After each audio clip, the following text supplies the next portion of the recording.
Hi, and welcome to Annie's Pink Chair. I am Annie Lobert, and I am the founder of Hookers for Jesus and Destiny House. And also, I am a speaker, author, and I talk a lot. And I love to interview people. And today's guest is someone I love very dearly. She's a friend of mine, and she just is so full of joy. I have today in the studio Dr. Carole Elaine. Dr. Carole, God bless yay! You. Thank you. I'm so excited that you're here. I am so excited to be here. I've been asking you to come on this for a long time. And I'm thrilled that it was today. And I was like, are you going to bring her on today? I was like, yes. And do I have to do her cute little accent? That accent has taken me a long way. Come on, girl. Southern, now the Southern Belle. That's right. That's it. And all the manners that go with it, and all the beautiful grace that comes with it, and the sweetness that you have. Oh. Can you tell our audience just a little bit about you before we talk about what we're going to talk about today? Absolutely. I started preaching when I was 15. I was born again, and 6 months later, I am preaching in a Sunday school. And the teacher didn't show up, and so all the How old kids, were the kids? The kids were my age. They were my peers, and they ended up saying, "We want her back."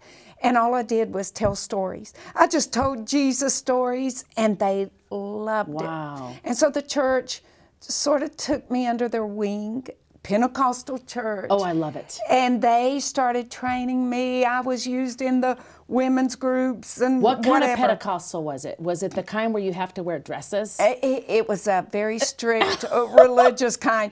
But you know, you can't wear makeup. No, exactly. But my mother raised me where I was free.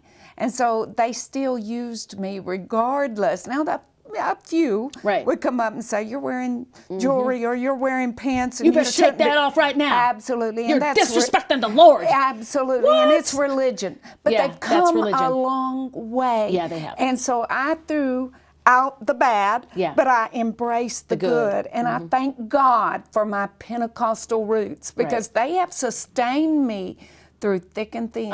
I got to tell you something. When I first gave my life to Jesus, that was my go-to. Yes. The roots of spirit-filled, Pentecostal, get slain in the spirit, speak in tongues. Absolutely. Yes, I'm a crazy one. I don't care what anyone thinks.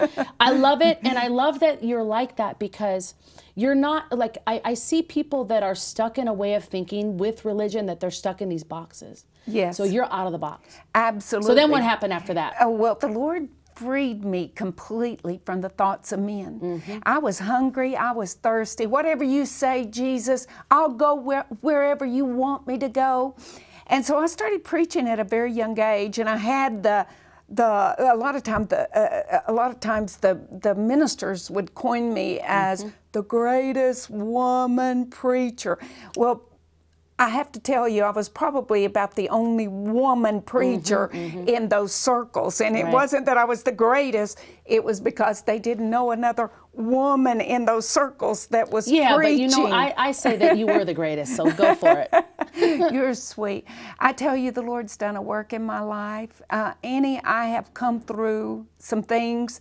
I had a broken back, a broken neck. Wow. I had a crushed spine. I had a major operation. I had metal put in my neck. I had a bone grafted. And you had a miracle happen, didn't you? I did. Jesus came to me.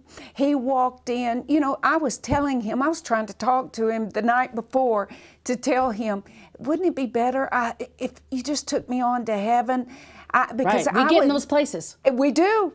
And I was there. I was down. I was out. I had gone through a divorce, and it was a terrible time. My father was dying during that time, and I laid in the bed, and was no better even after that surgery. And I was trying to talk Jesus into something. I said, you know, I don't want to. I'm ready to come home. Yeah, I Daddy don't want to Jesus. live this way the rest of my life. Right.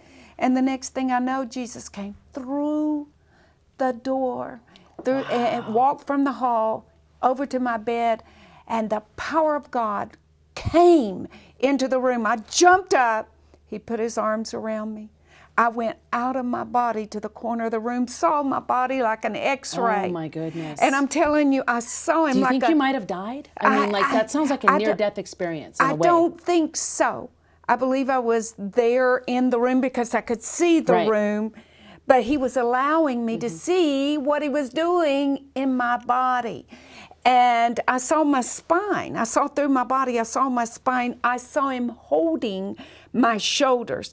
And like a master chiropractor, because he is the great physician. And carpenter. Yes. Psychologist. He everything. is everything. He goes like that. And when he did like that, I saw an adjustment to my spine. I come from the corner of the room, my spirit, back into my body. And this is what's amazing. I'm looking up at the face of Jesus. You know, there's an old song, Beverly Shea used to sing it with Billy Graham. He says, the things of this world grow strangely dim in the light of his marvelous face. And all I could see was the face of Jesus. Right. And I thought I was in heaven. All of a sudden the room had disappeared.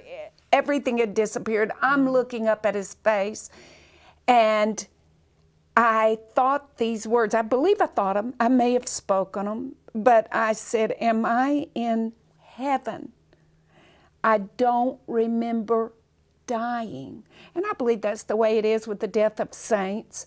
And I spoke to him, and he found it humorous. Jesus is all joy. He has a sense of humor. He is all joy. I love it. I love it. Why do you think he laughed at his disciples when they said, we should rain down fire in this city? Yeah. And he said, oh, sons of thunder. I'm telling you, that was a sarcastic thing. Yes, it was. I want to hear the rest of what happened right after we come back, you guys. Yes. You don't want to miss this. We're going to tell you more about Carole's story. Darkness in the midst of joy.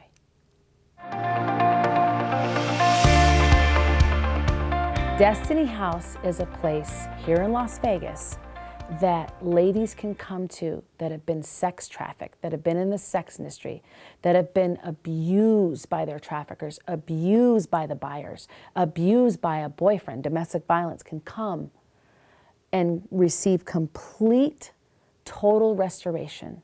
The sex industry brings death, but Jesus brings life. More information, go to hookersforjesus.net. Click on contact.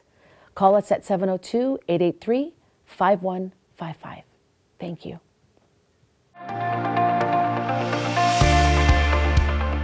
Turn your eyes upon Jesus. Look for his wonderful face, and the things of the world will grow strangely dim in the light of his glory and grace. I might have said the words wrong, but... No, beautiful. And I may have said them wrong a while ago, but oh, yes. So you were in that room and Joy walked in and healed you. And he healed me. When everything was going wrong in my life, when I was depressed, discouraged, in pain, sick, I had the best doctor. He was renowned. He had operated on me, bone grafted, metal in my back. But then the best doctor. Yes, the great walked physician. And did a home visit. Yes, he did. He did a home visit. I love that. I never thought about that. It was a concierge doctor. Yes. You didn't have to pay for it. That's right. That's right. Because he paid for it on the cross. He paid for it by his stripes. We are healed. He walks in at my lowest point. Right. I don't think I could have been any lower. Wow. He walks in. I mean, I had been trying to talk him into taking me to heaven. I wanted to go. I wanted to escape this body. Right. And I think that's where a lot of people are when they're in pain, whether it's soulish pain, emotional or physical. Right. And I wanted to go be with him. And so I see him do the adjustment on my spine. I go back into my body. I'm looking up at the face of Jesus. I don't see anything else but the face of Jesus. And I tell you, when you have an encounter with God, that's all you'll see. Right. And he's holding me still in his arms. I'm his daughter. Right. He's holding me. Right. And I believe I thought the words. I don't think that I said them, and this shows you the power of God to know every thought that goes through our mind, our heart. And I said, am I in heaven? I don't remember dying. And he smiled. He found it humorous. I think it was because I was so wrapped up in him. He found it joyous. He found it humorous. His eyes danced. That's the only way that I can describe it. And he looked at me, Annie, and he said these words to me. Tell my church that I am bringing realignment and positioning to my body. Wow. And then he was gone. And I'm telling He's you, making crooked paths straight. he is. And I believe this is the hour that he is bringing realignment. Yes. He is saying, get in place, get in. Get ready. Yes, get in. Line up. And it's amazing because he said two words. He said realignment and he said positioning. Right. Now you think about those two words just a moment. Realignment means placing you because you got out of alignment. That's right. You got out of the boundary. Exactly. And I see a lot of people like that today. They're trying to do this when they're called to do this. That's right. And so I've made that a choice in my life. My husband says to me often, Scott. Focus. Scott, yes. General manager of CTN Vegas. That's right. He's firm. He says, And you're the wife, but you're the social. the lady of the house. Yes, right? I am. And he says to me, focus, focus. And I believe that that's what the Lord is saying right now. Do your part. Right. Get in alignment. You weren't meant to be an evangelist. You were called to be a prophet. Or you weren't meant to be a prophet. You were called to be an evangelist. And that is something that is so, especially right now, the times that we're in, this dark time that's a potential recession because of everyone losing. 10% of people have lost their jobs. I think it might be higher because of the virus. Exactly. And if you look at everything, it's a very sad, dark, winter time in the history of the whole world. Right. Not only in the USA, it's affecting everyone. And we know it's serious, but at the same time, I think the fear is the actual virus. Oh, yes. There's no way it's not. Like, Come on, that's girl. the biggest thing out of Yes. everything is the fear Preach it, that yes. it's put on people. And so you, in your darkness, in the time that Jesus healed your spine, you were in a very dark, dark place and depressed, and you wanted to go to heaven. There's a lot of people out there right now that are probably Yes. feeling like this. They're like, I just Yes. want to leave. And so I understand that when he healed you, your whole attitude It changed. changed. It changed. He brought joy to me. You have an encounter with God, and you are filled with joy. Because, of course, in Psalms, the word of the Lord talks about that joy. Right. And so I had the presence of God come into my room. I had the presence of the Lord. And the next day, I get up and I start cleaning the house, washing the clothes. And you're back to normal almost with your body. Everything's Exactly. perfect. I'm calling people on the phone. Right. And I remember sitting down in a chair after I'd worked all day long, and I pinched myself. I actually pinched myself. And I thought, am I dreaming? Yeah, there's no way that could be possible Or because has this really happened? now, didn't the doctor say you had, he put metal in your Yes. bones Yes. to repair them. But when they did the x-ray, Oh, this is an amazing thing.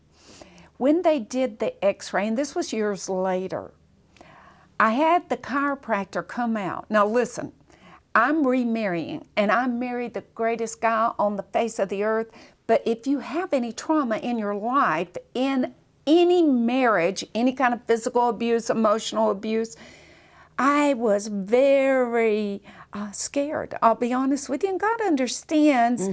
And we have to open the door when fear comes knocking, and that's what he's saying right now, with faith, with That's the right. Word of That's God. right. And so I was a little bit scared. I was very nervous. I had been single for many years. Years had passed. And he said to me, my husband, my future husband at that time, said to me, you need to go to the chiropractor. I was like, I'm in pain. Okay, I'm stop. stiff. Stop, Okay. Dr. Carole. Okay. We're going to be right back. We're going to hear what happened at our doctor.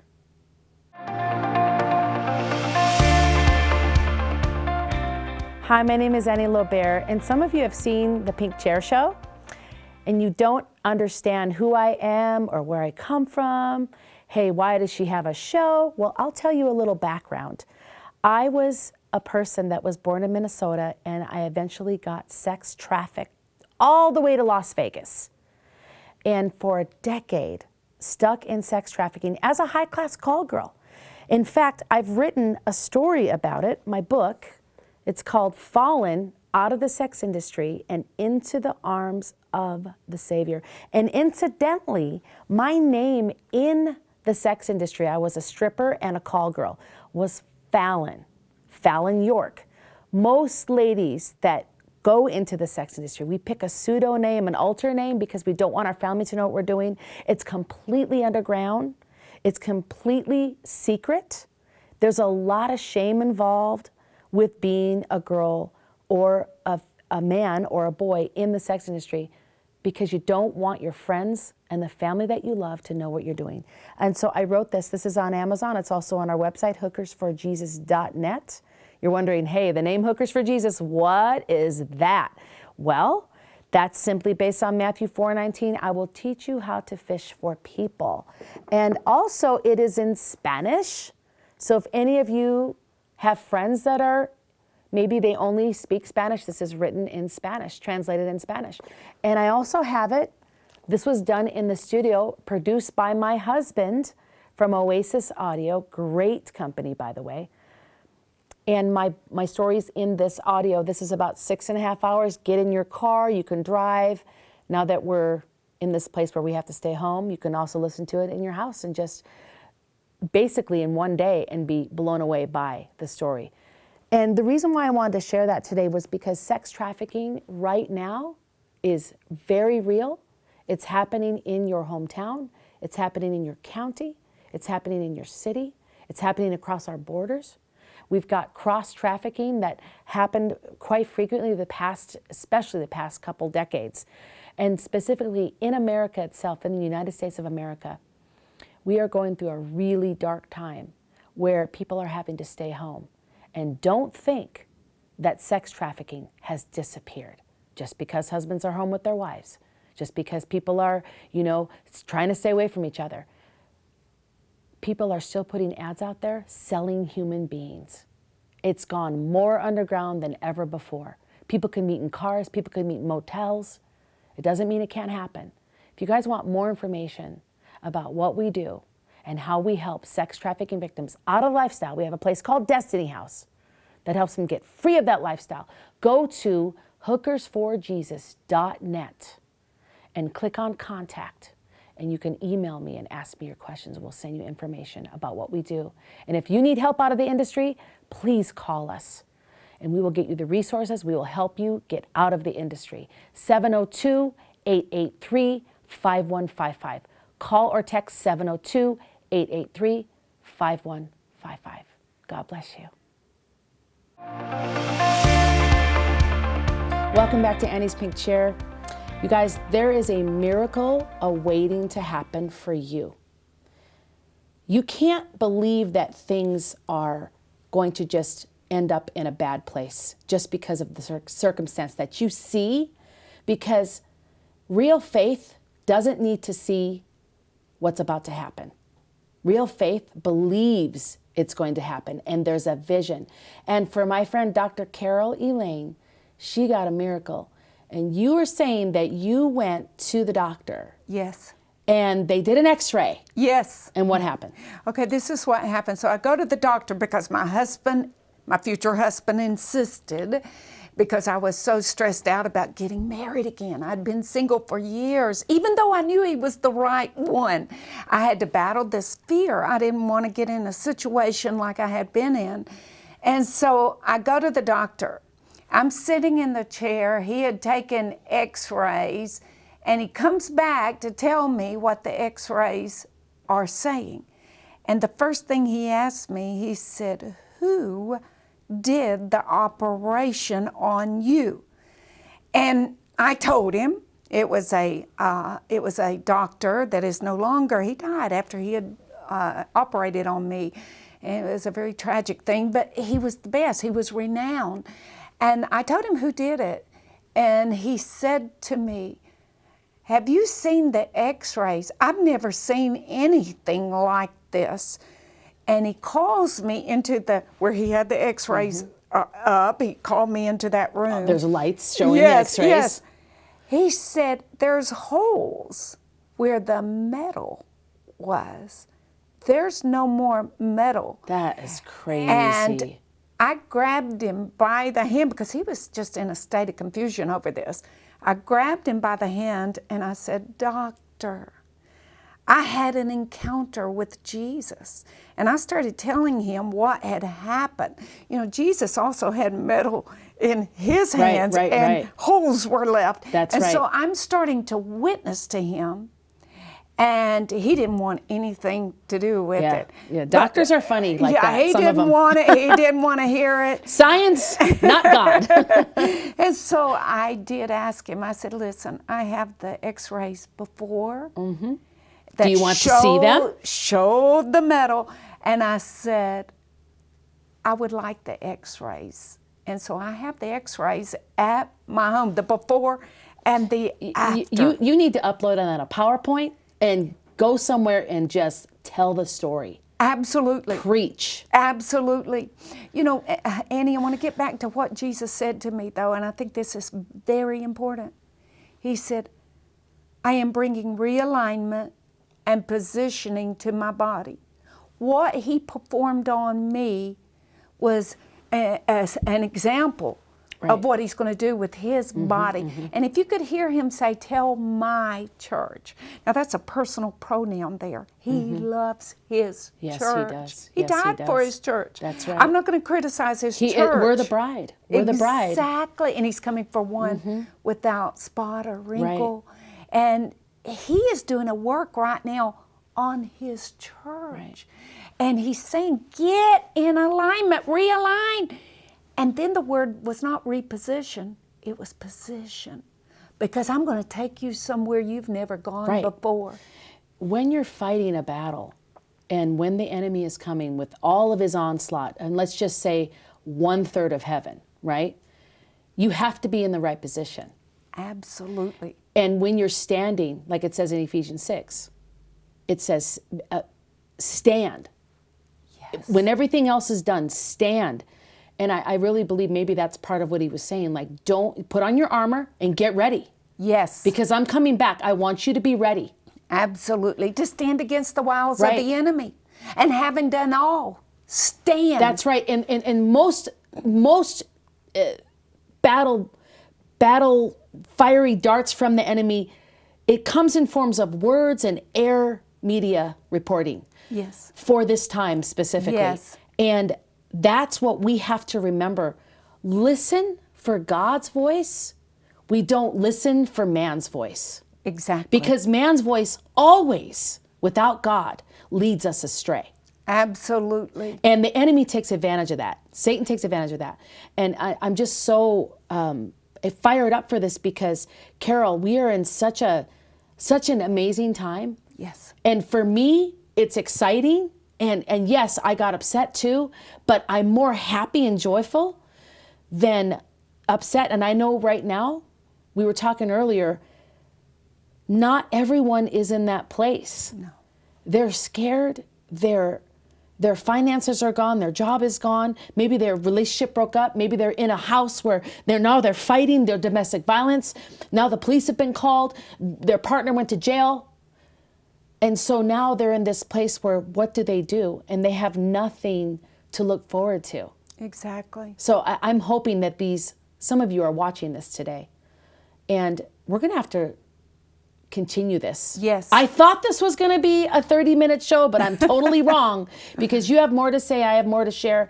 We're going to come back next week and we're going to be talking about what do you do now? Now that you're in this dark, dark place, what did Carole do? What did Dr. Carole do? She's a doctor for a reason, you guys. It's not just a name that she gave herself, okay? And my personal story of what did I do when darkness hit me the hardest. So please be with us next week. We'll continue our story with Dr. Elaine. Thank you so much for being here today, Dr. God Elaine. bless you. Thank you for We having love you. me. I love you.